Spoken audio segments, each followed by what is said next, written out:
Hi, welcome to SBR Videos. I'm Peter Loshak. We are previewing the 2015 NHL playoffs, and right now we're going to cover Minnesota at St. Louis. And our special guest, Justin Batt from Illuminati Sports.ca, a very interesting guy, very mysterious guest who absolutely killed it in the NFL in our videos for free last year. Official record 26-13 against spread for free in our videos in the NFL last year, and he's back to analyze NHL playoff series because I asked him, and he said yes. I'm very happy about that. Justin Batt from Illuminati Sports.ca. Thanks for being back with us. Well, Peter, the mystery's out now, so I'm ready to cover the NHL postseason with you guys. All right. Before we get into Minnesota, St. Louis, give a plug for your website, IlluminatiSports.ca, in case people don't know who you are the first time watching you.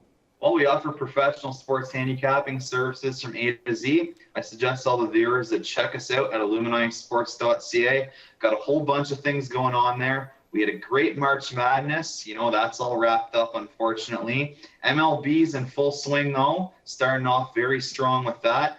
NHL regular season didn't have the greatest season, just beneath 54%. But, you know, it is the postseason, and it's a completely different season. We're going to be covering NHL playoffs throughout the Stanley Cup.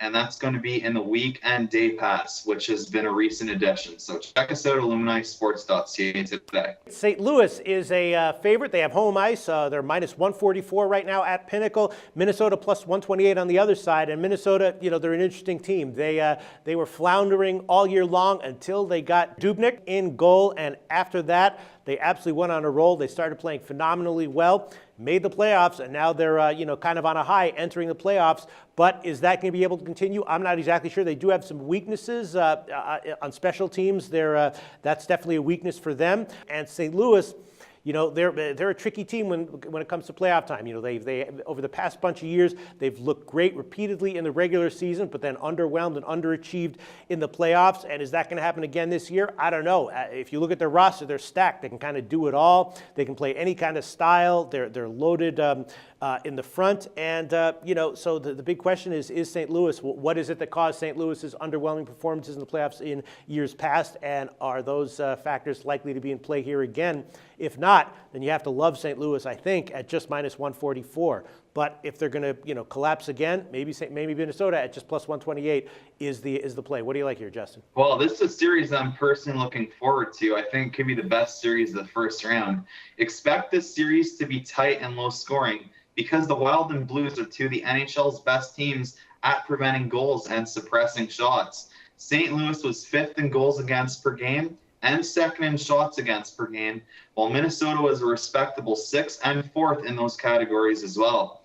The Blues finished the regular season winning 5 of their final 6 to climb into first place in the Central Division, but they didn't get really easy company with the first wild card, and that's Minnesota Wild, because they've been the best team since 2015 arrived, going 28-9-3 since Devin Dubnyk made his Minnesota debut. Minnesota was 8 points out of the playoff spot when Dubnyk came in, but instead they clinched the first wild card, and now they had a 5-point cushion. Despite the high expectations and strong regular seasons, the Blues had advanced past the first round in each of the past 2 and haven't gone past the second round since 2011.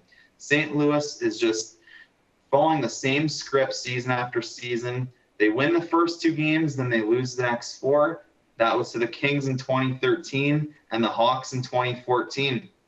There are way too many variables to factor in for this one. Mainly the goaltending question mark that lingers over the Blues season after season. Last season they had Ryan Miller. They still failed. This year they're going with Elliott or Jake Allen. Who knows? For the Wilds, this will be Devin Dubnyk's first playoff start. But, you know, Elliott, he has growing pains as a starter time and time again. Up front, the Wild really don't have a star, but they do have a diversified offense. And the Blues, they stick to their guns.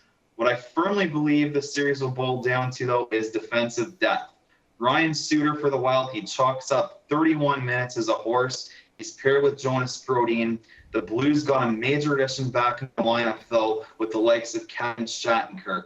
Him and Alex Pietrangelo are 2 stars, and they lead it on the back end for the Blues. Another factor, the special teams. The Blues rank top 10 in both power play and penalty kill, while the Wild rank 1st overall in penalty kill. I got no more to say on this one, Peter, so cue me up. All right, interested to hear which side you're going to like here. Justin Batt from IlluminatiSports.ca. What's the pick? Well, who would have thought that there wasn't a clear-cut winner in this series? With the Blues' previous series going the distance to at least 6 games and Minnesota going the distance against the Avalanche last season, I feel no reason to believe this one will finish beneath that mark. With all the above said, I see St. Louis recognizing the fact that they get a balanced offensive attack transition into postseason versus a hot goalie and eventually put the doobie out. Look for the Blues to get the job done at -44. Okay, that sounds good to me. Thanks, Justin.